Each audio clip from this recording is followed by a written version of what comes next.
আজ আমি শেয়ার করছি লোভনীয় স্বাদের বিস্কিট রেসিপি। ঘরে থাকা ডিম আর আটা দিয়ে লোভনীয় স্বাদের এই বিস্কিট রেসিপিটি খুবই সহজে তৈরি করা যায়। আজকে আমি এটা শেয়ার করব, আশা করি আপনাদের কাছে খুবই ভালো লাগবে। দোকান থেকে আর কেনার কি দরকার আছে? লোভনীয় স্বাদের এই নাস্তা রেসিপিটি যদি ঘরোয়া উপকরণ দিয়েই খুবই সহজে 5 মিনিটে তৈরি করা যায় মেহমান বসিয়ে, তাহলে কি আর দরকার আছে দোকানে যাওয়ার? হ্যালো এভরিওয়ান, আসসালামু আলাইকুম। আরজুস কিচেন 93 চ্যানেলে সকলকে স্বাগতম। আজকে আমি শেয়ার করছি এই লোভনীয় স্বাদের বিস্কিট রেসিপি ডিম ও আটা দিয়ে। আসুন কথা না বাড়িয়ে ভিডিওটি শুরু করা যাক। একটা লাইক দিয়ে ভিডিওটি শুরু করি। প্রথমে আমি একটা বোল নিয়েছি আর বলে আমি দিয়ে দেব একটা ডিম আমি ভালোভাবে ভেঙে নিচ্ছি।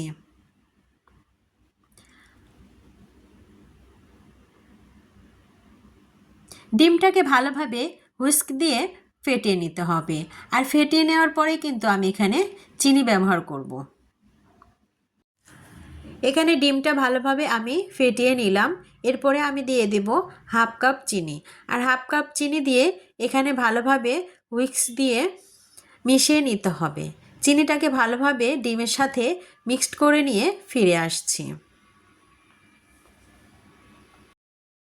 খুবই অল্প সময়ে ঝটপট মাত্র হাতে 5 মিনিট সময় থাকলেই কিন্তু এই বিস্কিট রেসিপিটি খুবই সহজে তৈরি করে নিতে পারবেন।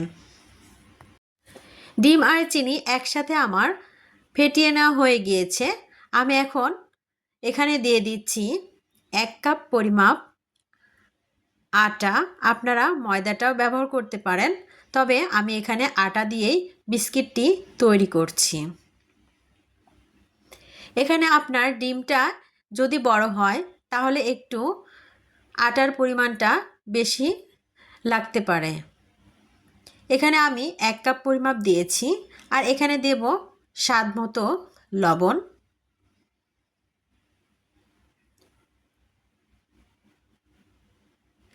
আর এখানে দিয়ে দেব আমি 1 প্যাকেট গুঁড়া দুধ। 10 টাকা দামের একটি গুঁড়া দুধের প্যাকেট হলেই চলবে। আর এখানে দিয়ে দিচ্ছি কালো এলাচ, সাদা এলাচের গুঁড়ো।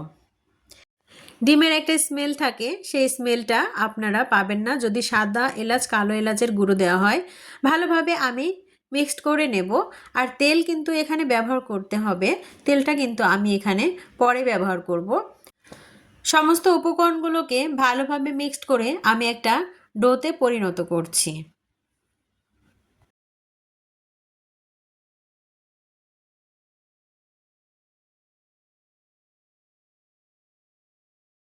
তেলটা আমি এখানে 3 টেবিল চামচের মতো ব্যবহার করব। আর এখানে তেলটা দিয়ে ভালোভাবে আবারও মেখে মথে ডো তৈরি করে নিতে হবে। তাহলে কিন্তু হাতে লেগে থাকা আটাগুলো মিক্সড হয়ে যাবে এবং বাটিতে যে ময়দাগুলো আছে সেগুলো কিন্তু ভালোভাবে মিক্সড হয়ে যাবে, আর ডোটা স্মুথ এবং সুন্দর সফট হবে। দেখতেই পাচ্ছেন ভিউয়ার্স, সুন্দর একটা স্মুথ ডো তৈরি হয়েছে। এই পিঠাটা খুবই দারুণ হবে এখন বানানো, কারণ স্মুথ ডো তৈরি হলে কিন্তু পিঠার ডিজাইনটা ভালো আসে। দেখুন আমি একটু লেচি কেটে নিয়েছি, আর কী রকম শেপ দিয়ে দিচ্ছি এটা আপনারা হাতের দিকে লক্ষ্য করলে বুঝতে পারবেন। আমি একটু প্রথমেই গোল করে নিয়েছি, তারপরে আমি একটু লম্বা শেপ করে নেব। আর লম্বা করে নিয়ে এরপরে আমি একটা চামচের সাহায্যে এটাকে একটু দাগ কেটে আমি শেপ দিয়ে দিচ্ছি। একটু লম্বা লম্বা করেই কিন্তু আমি এই বিস্কিটটি তৈরি করে নিচ্ছি।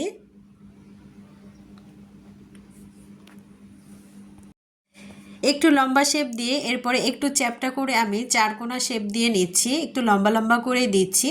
আর একটা চামচের সাহায্যে আমি এটাকে দাগ কেটে নিচ্ছি। আপনার নাইফের সাহায্যেও কিন্তু দাগ কেটে নিতে পারেন।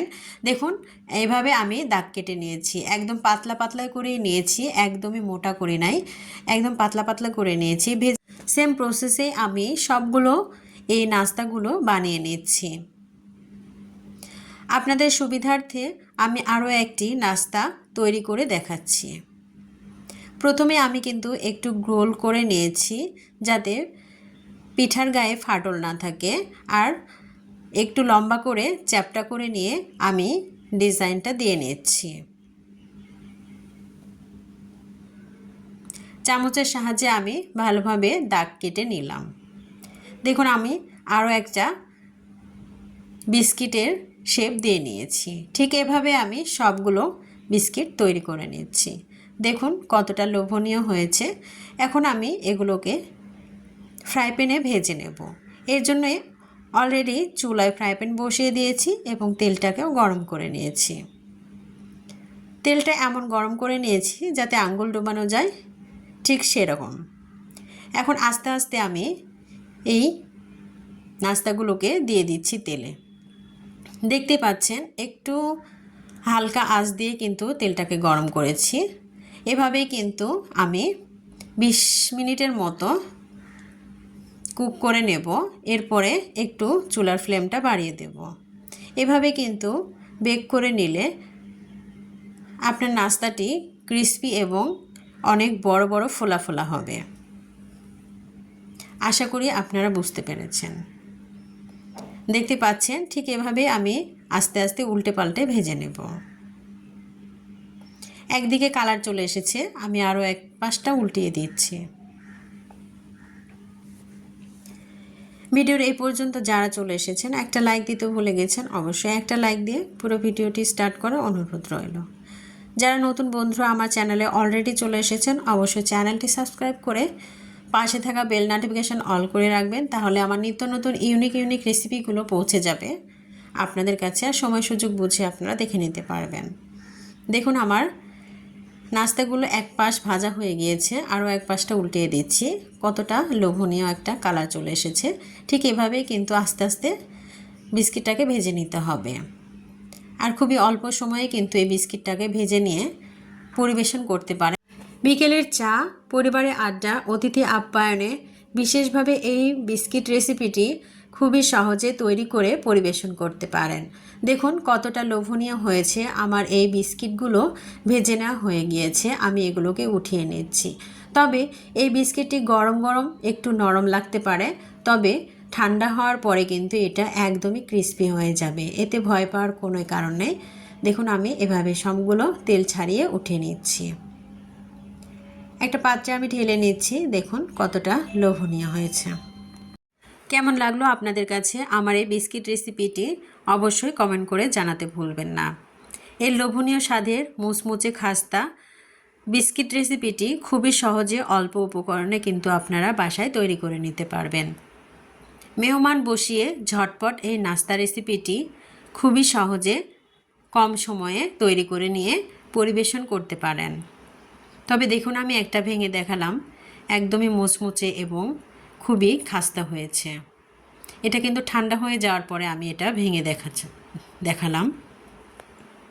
এটাকে আমি একটু পরিবেশন করে আপনাদের দেখিয়ে দিচ্ছি কতটা লোভনীয় হয়েছে। আমার চ্যানেলে আরো ইউনিক রেসিপি খুবই দুর্দান্ত আপলোড করা আছে, চাইলে ফেসবুক পেজ থেকে এই ভিডিওটি দেখে নিতে পারেন। তবে কেমন লাগলো আমার এই ইউনিক রেসিপিটি অবশ্যই কমেন্ট করে জানাতে ভুলবেন না। সবাই ভালো থাকবেন, সুস্থ থাকবেন। আবারও ইউনিক রেসিপি নিয়ে আসার চেষ্টা করব। সে পর্যন্ত সবাই ভালো থাকবেন। আল্লাহ হাফেজ।